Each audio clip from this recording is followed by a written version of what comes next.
సంతానలేమితో బాధపడుతున్నారా? 899 రూపాయలకే fertility assessment package. వివరాలకి సంప్రదించండి. నమస్కారం, సుమన్ టీవీకి స్వాగతం. మనిషి ఆశాజీవి.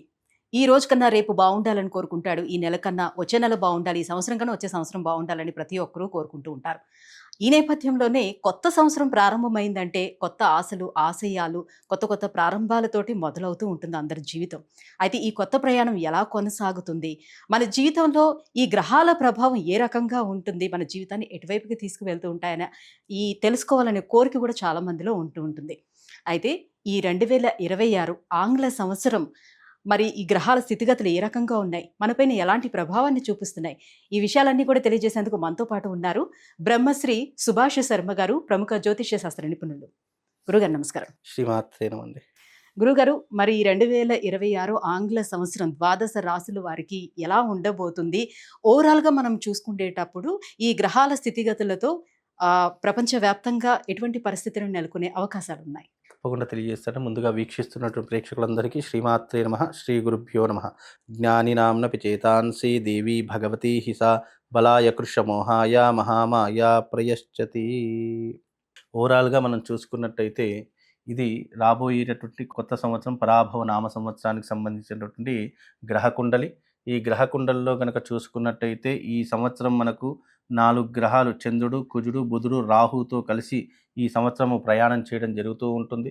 అలాగే ఇక్కడ చూసుకున్నట్టయితే రవి, శుక్రుడు, శని ఈ 3 గ్రహాలు కూడా మీనరాశిలో సంచరిస్తూ ఉన్నాయి. సింహరాశిలో కేతు సంచరిస్తున్నాడు. అలాగే మిథున రాశిలో గురువు సంచరిస్తూ ఉన్నాడు. గురువు దాదాపుగా 2వ తారీఖు 6వ నెల అంటే జూన్ 2వ తారీఖు వరకు గురువు మిథున రాశిలో సంచరిస్తారు. మిథున రాశి నుంచి కర్కాటకంలోకి జూన్ 2వ తారీఖు రోజున ప్రవేశం చేయడం జరుగుతుంది. అంటే ఆల్మోస్ట్గా జూన్ 2వ తారీఖు వరకు ఈ సంవత్సరం ఏ ఫలితాలు ఉన్నాయో వచ్చే వాళ్లకు కూడా నెక్స్ట్ ఇయర్ జూన్ వరకు అవే ఫలితాలు ఉంటాయి. కానీ జూన్ తర్వాత గురువు ఒకటి మార్పు చెందితే ద్వాదశ రాశుల ప్రభావాలన్నీ కూడా మార్పు చెందుతూ ఉంటాయి. కనుక ఇప్పుడు ఈ యొక్క గ్రహస్థితి ఏ రకంగా ప్రస్తుతానికి ఏ రకంగా ఉందో అది మనం తెలుసుకుందాం. ఎందుకంటే రాజపూజ అవమానాల్లో మనకు డిఫరెన్స్ ఆఫ్ వస్తుంది కాబట్టి దీని యొక్క ఆధారంగా కూడా మనిషి యొక్క భవిష్యత్తు నిర్ణయించడం జరుగుతుంది. అంటే ఈ యొక్క గ్రహస్థితి ప్రకారంగా ప్రపంచవ్యాప్తంగా, దేశవ్యాప్తంగా ఏ రకమైనటువంటి విపత్తులు వస్తాయి, ఎలాంటి రకాలైనటువంటి సమస్యలు మనం ఎదుర్కోగలుగుతాము. అంటే దేశానికి సమస్యలు వస్తే రాష్ట్రానికి వస్తాయి, రాష్ట్రానికి సమస్యలు వస్తే మనుషులకు వస్తాయి, మనుషులకు వస్తే ఆర్థిక పరంగా మొత్తం కూడా ఇబ్బందులు వస్తాయి. కాబట్టి ఒకదానితో ఒకటి ఛానల్ ఎట్లయితే ఛానల్ లింక్ ఉంటుందో అట్లా ఒకదానికి ఒకటి లింక్ అప్ అయి ఉంటుంది. కాబట్టి ఏ రకంగా ఉంటుందో ఓవరాల్గా మనం తెలుసుకుందాం ఫస్ట్. అయితే ఇన్ని రకాలైనటువంటి సమస్యలు 2025లో మనకి ఇన్ని రకాలైనటువంటి ఇబ్బందులు జరిగాయి. ఇప్పుడు రాబోయేటటువంటి 2026లో ఏ రకంగా ఉంటుందో అది ఒక విషయం మనం చూసుకుందాము. ఎందుకంటే ఇలాంటి వైపరీత్యాలు మళ్ళీ జరగకూడదని చెప్పి భగవంతుని ఆకాంక్షిస్తూ ఈ యొక్క గ్రహస్థితి ఏ రకంగా ఉందో ఇప్పుడు మనం తెలుసుకుందాం. గురుగారు, 2026 సంవత్సరం మరి వృశ్చిక రాశి వారికి ఎలా ఉండబోతుంది? గత కొన్ని సంవత్సరాలు వీళ్ళు చాలా ఇబ్బందులు పడ్డారు. కనీసం ఈ సంవత్సరం బాగుంటుందా, ఈ సంవత్సరం బాగుంటుందా అని వాళ్ళు అనుకుంటూ ఉంటారు. అలాగే ఈ 2026 ఎలాంటి ఫలితాలను ఇస్తున్నాయి? తప్పకుండా తెలియజేస్తాను. ముందుగా వృశ్చిక రాశి వారికి ఒక ఆదాయ వేళ ఈ సంవత్సరం చూసుకుంటే కనుక 11 ఆదాయము, ఖర్చు 5, రాజపూజ్యము 2, అవమానం 6గా కనిపిస్తూ ఉంది. అయితే ఈ సంవత్సరం వీళ్ళకి ఏంటి అంటే కనుక ఆదాయం ఎక్కువగా ఉంది, ఖర్చు తక్కువగా ఉంది. కాబట్టి దాచుకునే ప్రయత్నం చేస్తారు తప్ప ఇంకా ఏమి కొనుగోలు అంటే కొత్త ధనాన్ని కోరుకునేటటువంటి లక్షణాలు అయితే ఏమీ ఉండవు. కాకపోతే ఏంటి అంటే కనుక వీళ్ళకు అవమానించే వాళ్ళు ఎక్కువ అయిపోతూ ఉంటారు. మనిషి దగ్గర డబ్బు కానీ కీర్తి కానీ పెరిగిపోతే అవమానించే వాళ్ళు కూడా అదే రకంగా ఉంటారు. కాబట్టి వీళ్ళకి శత్రువులు అంటే అవమానించే వాళ్ళు బికాజ్ అంటే శత్రువులు పెరిగిపోవడము, వీళ్ళ చెడును కోరుకునే వాళ్ళు పెరిగిపోయేటటువంటి లక్షణాలు, వీళ్ళని ఎప్పుడెప్పుడు కిందికి లాగేయాలి అనేటటువంటి ఆచరణలు ఇవి ఎక్కువగా చేసేటటువంటి లక్షణాలు ఈ యొక్క వృశ్చిక రాశి వారి జాతకంలో కనిపిస్తూ ఉన్నాయి. ముఖ్యంగా వృశ్చిక రాశి వారికి కనుక చూసుకున్నట్టయితే వృశ్చిక రాశికి అధిపతి కుజుడు అవుతాడు. కాబట్టి దీని యొక్క రాష్ట్రాధిపతి కుజుడు రాహుతో, బుధుడితో, చంద్రుడితో కలిసి ఉన్నాడు. కాబట్టి ఈ సంవత్సరము వృశ్చిక రాశి వారికి అనుకున్నటువంటి ఫలితాలు మిశ్రమ ఫలితాలు ఉంటాయి. అంటే అంత హై అని చెప్పలేము, అంత లో అని చెప్పలేము, నార్మల్ ఫలితాలు మాత్రమే ఉంటాయి. అలాగే ఈ సంవత్సరము వాళ్ళకి ఏంటి అంటే 2 ప్లస్ పాయింట్లు, అప్పులు తీర్చుకునేటటువంటి అవకాశాలు ఏర్పడుతూ ఉంటాయి. అలాగే అంటే అది ఏ పరంగా, వృత్తిపరంగా, వ్యాపార పరంగా అందులో ఏదో ఆకస్మిక ధనలాభం వల్ల, లేదు అంటే సంపాదించేటటువంటి మార్గాలు పెరిగిపోవడం వల్ల అప్పులు ఒకటి క్లియర్ అయిపోతూ ఉంటాయి. అలాగే ఈ సంవత్సరము ఈ యొక్క వృశ్చిక రాశి వారికి పెళ్ళిళ్ళు అయ్యేటటువంటి యోగ్యత కూడా తప్పదు. అంటే పెళ్ళిళ్ళు అయ్యేటటువంటి అవకాశంతో పెళ్ళిళ్ళు ఆలస్యం అవుతుంది అనేటైతే కనీసం నిశ్చితార్థమైన జరిగేటటువంటి లక్షణాలు వృశ్చిక రాశి వారికి ఏర్పడతాయండి. మరి ఉద్యోగస్తులకి, వ్యాపారస్తులకి, అలాగే సినిమా రంగంలో ఉండే వాళ్ళకి, ఏ రంగంలో ఉండే వాళ్ళకి కూడా బాగుంటుంది మిగతా రంగాలు. ముఖ్యంగా ఈ సంవత్సరము వృశ్చిక రాశి వారికి సినిమా పరంగా అంటే సినిమా రంగంలో ఎవరైతే వృశ్చిక రాశి వారు ఉన్నారో వాళ్ళకు ప్లస్ పాయింట్ అని చెప్పుకోవచ్చు. రాజకీయ రంగంలో ఉన్నటువంటి వారు ప్లస్ పాయింట్ అని చెప్పుకోవచ్చు.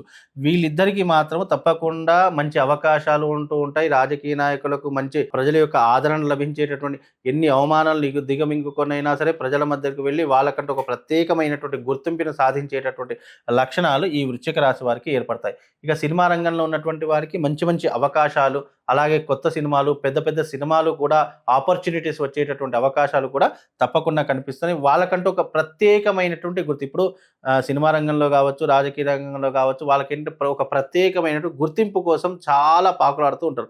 అలాంటి ప్రత్యేకమైనటువంటి గుర్తింపు రావడానికి ఈ సంవత్సరము చాలా ఉపయోగపడేటటువంటి అవకాశాలు ఈ వృశ్చిక రాశి వారిలో కనిపిస్తున్నాయండి. ఆరోగ్యపరంగా చూసుకునేటప్పుడు ఎలా ఉంది? ఆరోగ్యపరంగా గనక చూసుకున్నట్టయితే కొంతవరకు ఇబ్బందులైతే ఉన్నాయి.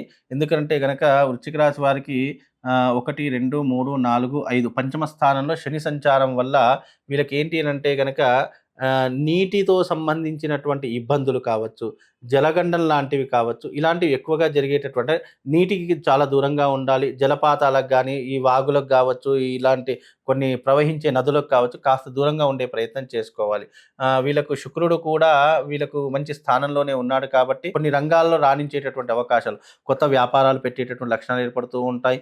అలాగే ఇన్వెస్ట్మెంట్లు, స్టాక్ మార్కెట్ ఇలాంటి వాటిలో వీళ్ళకు వృశ్చిక రాశి వారికి కొంతవరకు లాభదాయకమైనటువంటి జీవితం అని చెప్పుకోవచ్చు. ఇంకా ఎటువంటి పరిహారాలని పాటించుకుంటే బాగుంటుంది? వృశ్చిక రాశి వారికి కనుక చూసుకున్నట్టయితే ఈ సంవత్సరంలో దైవిక ఆరాధన చేసుకునే దానిలో చూసుకుంటే గనక వీళ్ళకు ఈ మీనరాశికి అధిపతి అయినటువంటి వాడు గురువు కాబట్టి దక్షిణామూర్తి యొక్క ఆరాధన చేసుకోవడము, లేదంటే శివారాధన చేసుకోవడము ఇలాంటివి చేసుకుంటే గనక చాలా యోగ్యంగా కనిపిస్తూ ఉంటుంది.